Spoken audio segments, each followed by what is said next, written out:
Sir வரப்போகிற CMC budget பற்றி சொல்லுங்கள். சிஎம்சி பட்ஜெட் பற்றி எனக்கு ஒன்றும் தெரியாதுங்க சார். அவ்வளோ கர்நாடகா பட்ஜெட் வந்த மேலே சிஎம்சி பட்ஜெட் போடுவாங்க. வருஷம் வருஷம் சிஎம்சி இது பட்ஜெட் போடுறாங்க. ஆனால் இது வரைக்கும் என்னென்ன நடந்துச்சு, பட்ஜெட்டில் எவ்வளோ வந்துச்சுன்னு ஒருத்தருக்கும் தெரியல.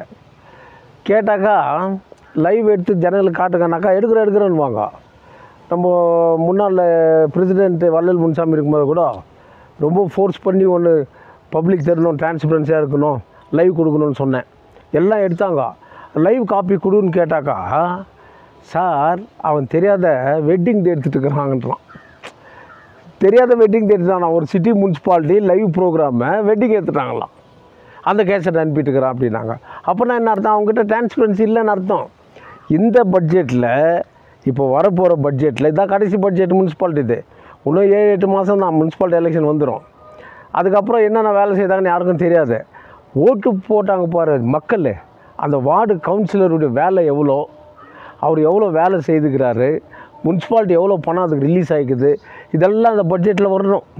ஃபண்டு எவ்வளோ வந்துக்குது, எம்எல்ஏ ஃபண்டு எவ்வளோ கொடுத்துக்குறாங்க, முனிசிபாலிட்டிக்கு ஃபண்டு எவ்வளோ வந்துக்குது, இதெல்லாம் வந்து பட்ஜெட்டில் வரும். இதெல்லாம் வந்து பொதுமக்களுக்கு டிரான்ஸ்பரன்சியாக தெளிவாக தெரியணும். நம்ம வார்டில் இவ்வளோ வேலை நடந்துக்குது, இவ்வளோ பணம் செலவு பண்ணிக்கிறாங்க, நம்ம கவுன்சிலருங்க இவ்வளோ செய்துக்கிறாங்கன்னு அவங்களுக்கும் தெரியணும், கவுன்சிலருக்கும் தெரியணும். காலையில் போய் உட்காந்த உடனே 11 மணிக்கு வருவான், நம்மக்கிட்ட ஒரு காப்பி கொடுக்குவான். ಈ ಥರ ಇದೆ, ಈಗ ಓದ್ತಿದ್ವಿ, செத்தோகர் இஷ்டு, பர்த்து இஷ்டு, டெத்து இஷ்டு, பட்ஜெட்டு முடிச்சுட்டான். லஞ்ச் எதுனா கூப்பிடுவானுங்க, சாப்பிட்றாங்க, போகிறாங்க, முடிஞ்சு போச்சு. இவ்வளோ தான் பட்ஜெட்டு. இந்த முறை அப்படி கிடையாது.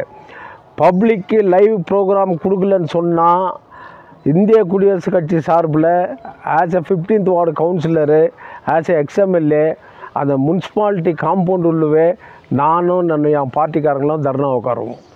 மக்களுக்கு டிரான்ஸ்பரன்சி தெரியணும். பொதுமக்கள் ஓட்டு போட்டு சும்மா வீட்டில் இருக்கிறாங்கன்னு நினைக்கக்கூடாது.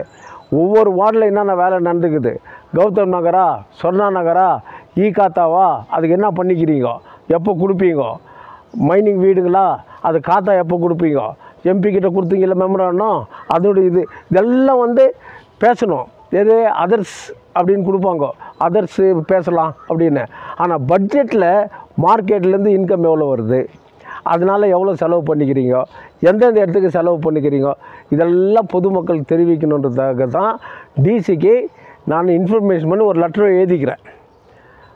டிசி அவரை நீங்கள் இன்ஸ்ட்ரக்ஷன் பண்ணுங்க, நீங்கள் அட்மினிஸ்ட்ரேஷனில் அத்தாரிட்டியாக இருக்கிறீங்க, சுப்பீரியர் டைரக்டர் முனிசிபாலிட்டி அது வேறு விஷயம். தற்சமயத்துக்கு டெப்டி கமிஷனர் இன்ஸ்ட்ரக்ஷன் பண்ணணும். எஸ், லைவ் ப்ரோக்ராம் வச்சு ஜனங்களுக்கு தெரியணும். முனிசிபாலிட்டி கவுன்சில் நடக்குது, கவுன்சில் இந்த கவுன்சிலர் அவங்க வார்டை பற்றி இப்படி பேசுனாங்க, அவங்க வார்டுக்கு இவ்வளோ பட்ஜெட் ஒதுக்கி இருக்குது, இதெல்லாம் தெரிஞ்சால் தான் அந்த மக்கள் கூட நம்ம கவுன்சிலர்கிட்ட பணம் கொடுக்கல, நம்ம கவுன்சிலர் கேட்டது கிடைக்கல, பாவம் கவுன்சிலர் என்ன பண்ணுவார், இந்த முனிசிபாலிட்டி இப்படி செய்கிறாங்களேன்னு அப்போ தான் தெரியும் எம்பி ஃபண்டு எவ்வளோ, எம்எல்ஏ ஃபண்டு எவ்வளோ செய்துக்கிறாங்கன்றது. இது பொதுமக்கள் தெரிவிக்கணுன்ட்டு என்னுடைய அபிப்பிராயத்தை தெரிவிக்கிறேன். வேறு ஏதாவது